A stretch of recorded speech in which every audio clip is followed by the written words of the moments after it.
Hi, Joni here. In today's video I will talk about why Russia is actually losing the war it started in Ukraine. The war in Ukraine has already lasted for over 11 years, and the full-scale invasion started over 3 years ago. Russian propaganda has been extremely efficient and has managed to make people forget a lot of realities about this war. And this very effective Russian propaganda, combined with the lack of support from Ukraine's allies, and with Trump doing everything he can to help and save Russia, can make us forget what a huge failure this war has been for Russia. We tend to forget basic facts that we should remember when negotiating the end of the war. And because of that, I will go over some of them during this video, to remind you why Russia is actually losing the war it started in Ukraine. A bit over 3 years ago, after 1 month of full-scale war, it looked like Putin's gamble might actually end up working. Russian troops were very close to Kyiv, and Russia occupied around 30% of Ukrainian territory. Ukraine's armed forces were still quite disorganized, and there were still quite a few traitors left in Ukraine. Back then the situation looked quite bad for Ukraine. And if any of us had been told what the situation would be like 3 years later, we would all have been surprised, and we would have all seen it as a massive Russian failure and Ukrainian victory. Which it is.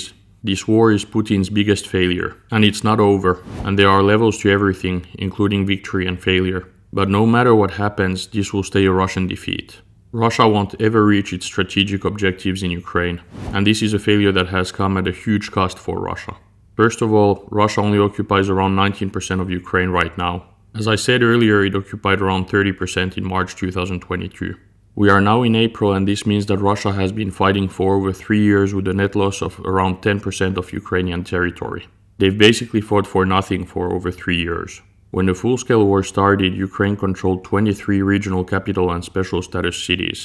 Ukraine still controls all of them today, which means that Russia has not managed to invade any in over 3 years of full-scale war.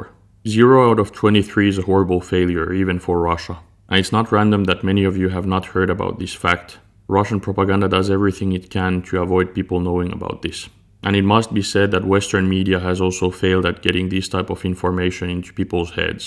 Most Western media just hasn't been that good at communicating the realities of the war. And as I said, all of this has happened at a huge cost for Russia. Russia needed to mobilize around 300,000 men in the fall of 2022. And Russia has needed to recruit hundreds of thousands of men during the war. And also foreign mercenaries. And they've also used several brigades of North Korean troops. Russia has received a huge quantity of military aid from North Korea, Belarus, China, and Iran.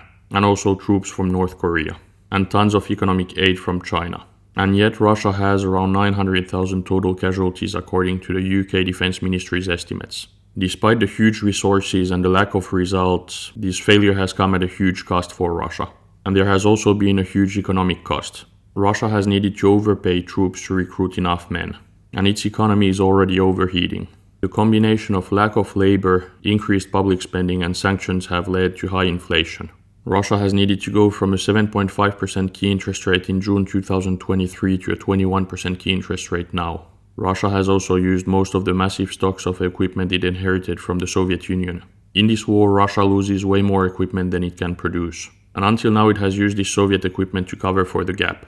But this equipment is starting to run out. And this problem will only get worse and worse over time. These are all massive issues for Russia's war effort. And on top of that, Ukraine has managed to humiliate Russia several times during this war. It had the Kursk operation, and it is now operating in Belgorod Oblast, proving that Russia can't even properly defend its own borders. And Ukraine also managed to destroy the Kerch Bridge in 2022. And Russian air defense is still powerless when defending against Ukrainian drone strikes on military and energy infrastructure. Russia's air force is also not capable of operating in Ukrainian skies. Russia's armed forces overall have just been way weaker than many thought before the war. And a big part of that is because of Ukrainians fighting bravely. But many of the failures are also Russia's fault. And to add on all these issues, Prigozhin tried a coup in 2023 and managed to seize the city of Rostov without even fighting. His coup attempt showed how fragile Putin's regime is. Many Russians support the regime in place, but they aren't ready to fight to defend it. And to add to all of that, Russia has also failed on the international stage. Russia is way more isolated than before despite Trump's attempts to help Russia, and Russia's influence abroad has just decreased, which has caused a lot of problems for its proxies. Assad was taken down in Syria, Azerbaijan made its move on Armenia. They did it because they knew that Russia would not do anything to defend Armenia, even if it's a member of the CSTO. And this in effect killed the CSTO. Iran and its proxies are weakened. The military junta in Myanmar is failing, and Russia also bet on the wrong horse in Sudan, where the rapid support forces are failing. Overall, Russia is becoming weak on the international stage because of its failure in Ukraine, and this has consequences in many places around the world. Russia has gone all in on its invasion of Ukraine, and yet it can't reach its strategic goals after 3 years of fighting. These strategic goals are unchanged, and they include the denazification and demilitarization of Ukraine. What it basically means is making Ukraine a satellite state of Russia, with a new constitution and a pro-Russian leader, and with no big army allowed and a Russian military presence to watch over it. This has completely failed. Zelensky is still in power, and when he will be replaced by someone who is as anti-Russian as him. Ukraine's armed forces have also never been bigger or stronger than they are now during its time as an independent country. Ukraine has never been more sovereign than it is now. Russia has failed.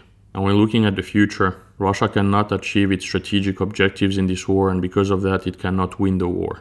But it's important to remember that the war is not over. And the war is likely to last for a long time because Trump's tactics for negotiations have been failing.